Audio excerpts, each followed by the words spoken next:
Now, for more on all of this, we're joined by political analyst, author and journalist Raza Rumi. He's in Syracuse in New York. Hi, Raza. Thank you for your time. So the ceasefire is currently underway. There were reports of skirmishes. Those seem to have now ended. But do you think this truce will last this time? Well, for now, this truce will last because it has been mediated internationally. As your news report was mentioning, how the United States played a role, Saudi Arabia, Turkey, and many other countries played a role to impress both sides to calm down and back off and not turn this into a full-scale war, which would have been disastrous for the region and for both the countries. So for now, it will last. But see the fundamental issues here, which are long-standing bilateral disputes between India and Pakistan. They are very much there, and the modality to fix them or address them is yet to be determined. It's very interesting that the U.S. Statements, from Marco Rubio, President Trump, they all indicated that, they've also urged both countries to meet and negotiate at a neutral venue. But both the countries have not really picked on that one, especially India, because India has traditionally said that it would not accept international mediation or a third-party mediation between bilateral disputes.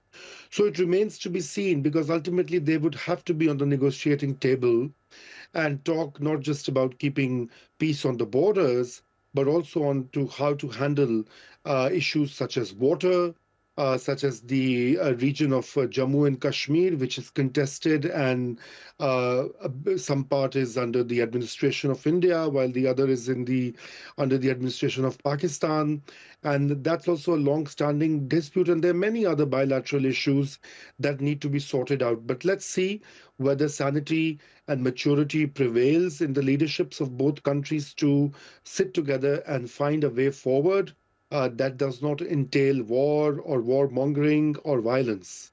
Yeah. Absolutely. The leaders certainly do need to get together to try to resolve what has been a decades-long dispute. But when we look at what's happened over the last 4 or 5 days, so much anger from both sides here, especially the public, a lot of misinformation online as well, fueling some of that sentiment. What do you make of that? Because that's happening in India and Pakistan, but also then the diaspora. It's very difficult for people to know what to believe and what is really the truth. So I think three major factors have been contributing to this. Well, first of all, it is a reality that India has faced many terror attacks in the past 2 decades or so, but so has Pakistan. And India blames Pakistan for supporting the militants in Jammu and Kashmir, in particular. And then there were the notorious Mumbai attacks in 2008, which kind of shifted India's public opinion. Pakistan blames India for supporting insurgency in its southern province of Balochistan and also helping other militant networks and groups that have been attacking Pakistan continuously, especially in the recent years. So obviously, that is the first factor. Then the second, you mentioned online and other sources of misinformation. I would call it, sheer disinformation.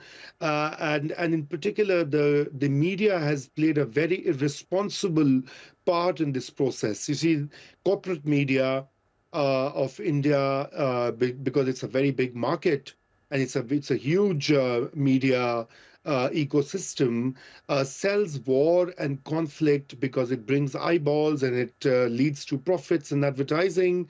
So they have become a sort of an actor in themselves.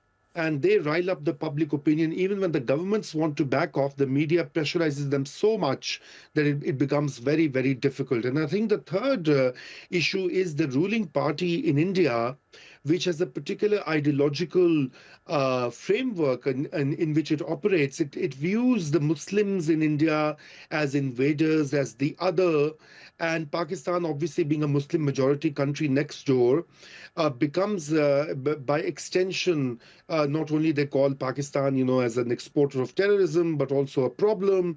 And a lot of language which was used on mainstream media was shocking.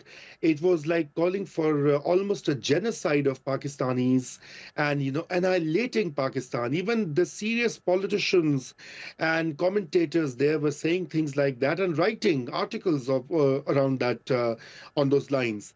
And Pakistan, of course, has its own share of India hatred. I mean, one cannot really deny that. Pakistan has had this long, because of the history of 1947 and partition. But anyway, I think that media's role has become very, very dangerous and serious, and would need to be addressed by both the countries going forward. So, Absolutely. and the political class in India, which rules currently India and wants to teach Muslims, and especially Pakistan, a lesson, because it's an issue of domestic politics as well. Yeah. Absolutely, and the really sad thing is that these people have, from both sides, have more in common than they do apart. Everything from language and culture and shared history. Raza Rumi, thank you as always for your analysis. Appreciate it. Welcome.